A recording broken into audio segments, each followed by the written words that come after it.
Hey everyone, how's it going? Well, if you clicked on this video, it might not be going that well. Maybe you found the title something that you relate to, so maybe you're feeling a bit down, maybe you feel a bit depressed or anxious, and of course, when you're in these states of mind, it's hard to do anything. It's hard to even do half a thing. It's hard to get dressed, hard to get coffee, hard to even strike up a conversation. It's hard to care about anything really. It's hard to really put effort into things that are in your life. It's hard to maintain relationships and your mental health and your self-image.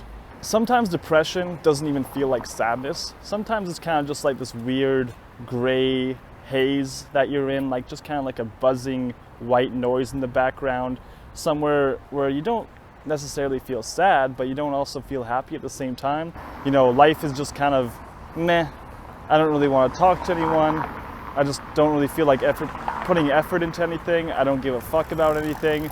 And a lot of times that could be pretty detrimental to whatever it is you're trying to achieve. And it could be even detrimental to your mental health, your emotional health, your relationships.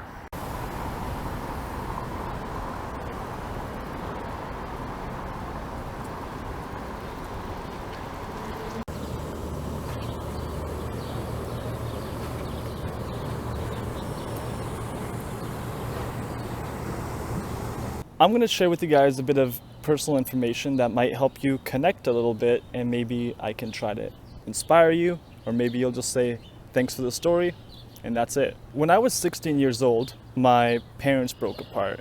My mom left with a boyfriend who didn't like me. I moved in with my dad, and now living there was fine, but a little bit into it, and my dad said he was leaving for a couple months. That was when I was 16. I'm 26 years old now, and he still hasn't come back. So as you can imagine, I ended up having to move out. And with my mom out of the picture at the time, I didn't really have anyone to help or rely on. The rest of my family, like aunts and uncles and this and that, they are all in Hungary, in Europe, and I've never really met them before. So that wasn't an option for me in my life. Because of this, on the weekends, I was able to sleep at my friends' houses. But during the weeks, my friends would have strict parents, and I wouldn't be able to sleep over at their houses during the week. Luckily, this was about the beginning of spring, so like April-ish. So I was able to go out to the park, sleep there. I slept behind the school sometimes. There was a little forest. I slept on the beach during the summer. I didn't really eat ever.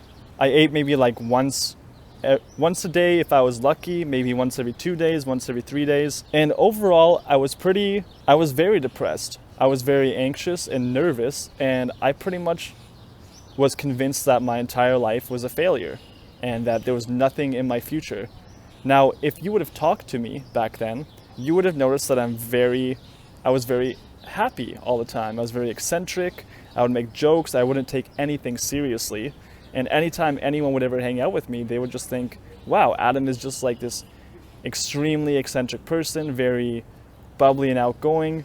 But that's just kind of the way that I dealt with all my failures, and not necessarily my failures because they were more of my parents' failures. It wasn't my fault that my parents decided to break up and just completely abandon their family. So through that depression and through my self-loathing thoughts of thinking that I never imagined that I would be capable of anything more than maybe working at McDonald's or maybe just being a dishwasher. So I never bothered getting any new skills. I never bothered doing anything. A lot of times I would hear about other little career paths that I might be interested in. And people would say, have you thought about becoming an electrician? And I thought, well, that sounds like kind of cool work, but I need to know math for that, even though it's really basic math. I still have to study a little bit. I might have to go to school for that, and all of that was way too intimidating for me, so I just never bothered. And I never bothered to learn anything because I already thought that, I failed in high school, I was abandoned by my parents, and frankly, I just don't think that I have the attention span or the focus, or I don't even care about doing anything. Like I was depressed to the point where I just didn't even care to make my life better. I didn't care that I was homeless. I didn't care that I didn't have money for food. It was just this gray haze, and that's just what reality was. That's just what my life was. Fast forward, my life didn't get any better at all until maybe last year, to be honest. But the start to that bettering was when I was 23. At 23, I came across Network Engineer Academy on YouTube. The instructor's name is Jorge, and he spoke to me and connected with me in a way that nobody's connected with me before. And he did that by being really personal and just being down to earth and explaining to me that I don't need a college degree to become an IT engineer. I just need to learn the skills and learn how to market myself. And at first, I completely blocked out the idea because I didn't believe in myself at all. But after a few weeks going by, I decided that it might be time to change. And there is a little bit more to this story. And I'm not going to talk about it in this video, but just know that before I started studying, my life became so incredibly painful and dark and traumatizing that it was either I picked something different to do with my time or I was just going to kill myself. So essentially, working in IT, studying IT, and even entertaining that thought was really my only option out. Because I was depressed, it was really hard to start studying. I would start reading articles and guides and watching videos about IT. I would start going through tutorials to educate myself, and it really sucked. I didn't have the motivation for it. I didn't have the patience for it. I didn't understand it. I didn't have the drive or the self-discipline. And because I was depressed, I didn't even feel like getting up. I didn't even feel like putting my shoes on. A lot of times I would just wear like the same hoodie every day. And especially when you have no results yet to show, it's very hard to keep studying. Because let's say you study really hard for a month. Well, you don't really get results after a month, but it was really hard to study for a month. And the fact that you weren't seeing anything from it is it becomes really discouraging because, you spent all this time, maybe you studied 20 hours a week for 4 weeks or even 8 weeks, and you don't see any return. You're still not understanding things. You're still struggling to grasp these fundamentals. Nothing in your life has changed yet. You're still just broke. You're still hungry. Your life still sucks, but you're still working so hard, but you're not getting no differences, no changes, and you're not even noticing any kind of results in your mental pattern or your thinking. So it gets really hard to keep pushing. But the cool part about it is if you just keep going and just see what happens. Because I promise you, after a while, you will get results. It's not even like a chance, it's a 100% chance that if you work on a skill that's in demand, you will eventually get a result because somebody out there in that world needs you. They need that skill to keep the world moving. So if you learn a skill like that, you will succeed and you will get results. It's just a matter of time. Now, how does this tie into depression? Well, from what I've noticed, when I first started studying, as I said, it sucked. I couldn't get into it.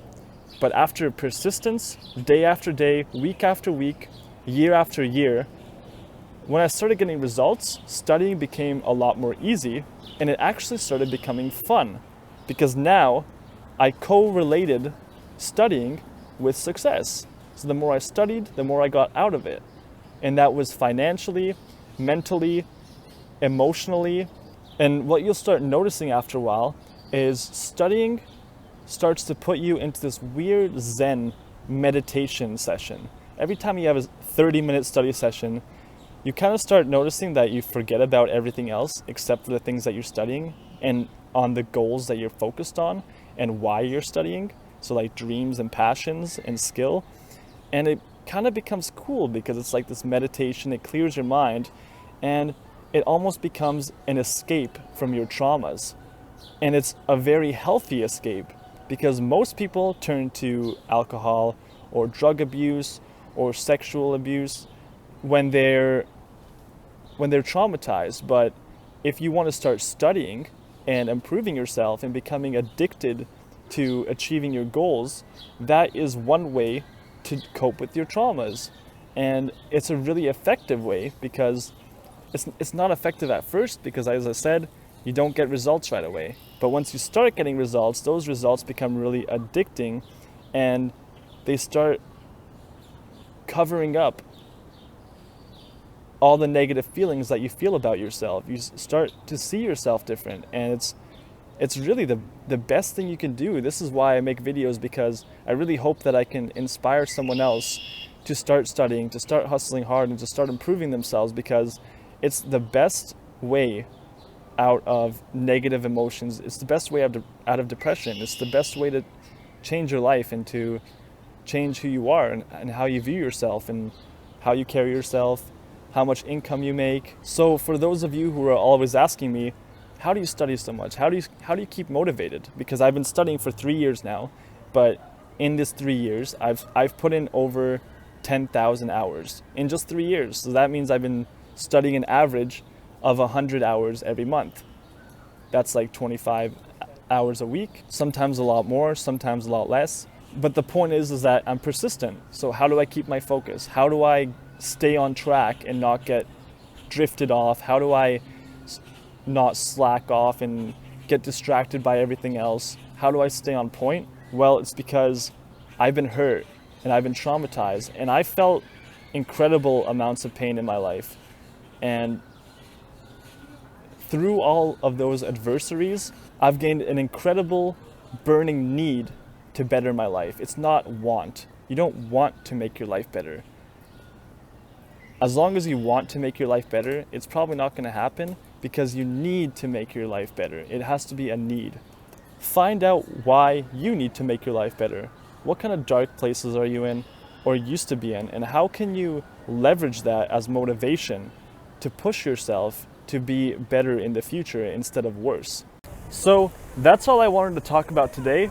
I hope you enjoyed our conversation, and I would like to know what your thoughts are. Leave your comments in the description, anything that you're struggling with, any way that you can help. Maybe you can reach out to me. I'm always open. If you want to talk, my links are in the description. You can join Discord, you can message me on LinkedIn. We can just have a quick call. Maybe you just need someone to talk to, someone to vent to about your issues, but I'm here, and I hope that you can succeed. I hope that I've inspired you, and keep on studying and don't give up, because eventually it will pay off. Thanks for watching. I'm gonna go enjoy this beautiful day.